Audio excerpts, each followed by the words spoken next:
Ladies and gentlemen, welcome back to the Indie Zone podcast. My name is Kathy. There has been a lot of talk and speculation about a video of the alleged DoorDash driver that has been circulating both in mainstream media, YouTubers, and other content creators.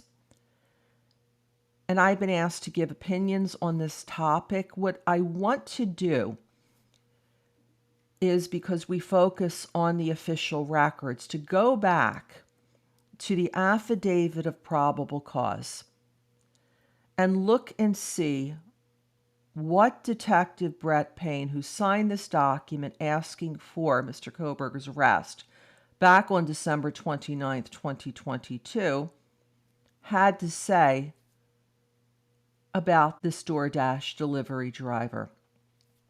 Last paragraph, page 3.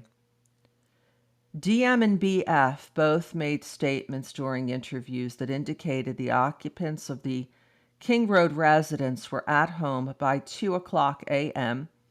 and asleep, or at least in their rooms, by approximately 4 a.m. This is with the exception of Kernodle, who received a DoorDash order at the residence at approximately 4 a.m. Then in parentheses, law enforcement identified the DoorDash delivery driver who reported this information, end of parentheses. A couple of points here. First, when I read this for the first time, the PCA, and I think a lot of people who read it probably had the same reaction that I did, that it was shocking to learn that there was a person from the outside world who was at the King Road residence so close to the start of the official timeline of the crimes, which is approximately 4:07 to 4:20 a.m. Second, after reading this paragraph, I expected to see a little bit more detail relative to the DoorDash driver. There isn't. If you go on to page 4, Detective Payne goes into another topic entirely. So there's no further information. We don't even know, per the PCA, if the DoorDash driver is male or female. There's no initials. There's no redacting of a name. As with others within the PCA, and even in the case of Kaylee's ex-boyfriend, his entire name is disclosed.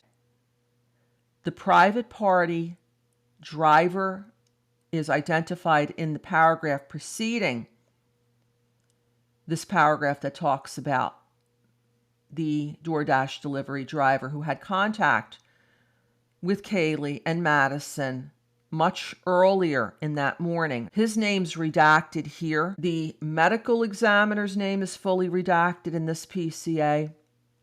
The 2 surviving roommates, given their initials here, nothing at all about what would be, I think, a crucial witness. There has been some talk based on people who have viewed this video of the alleged DoorDash driver,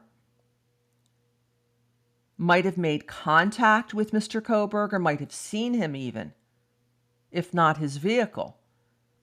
If that's the case, I think that would have been important information to have included in the PCA.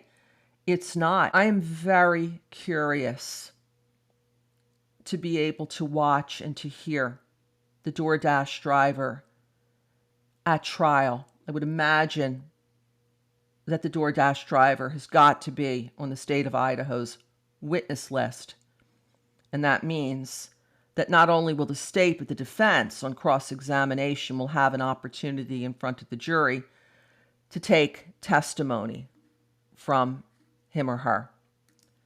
This will now conclude this episode of the Indie Zone. Thank you for joining us today.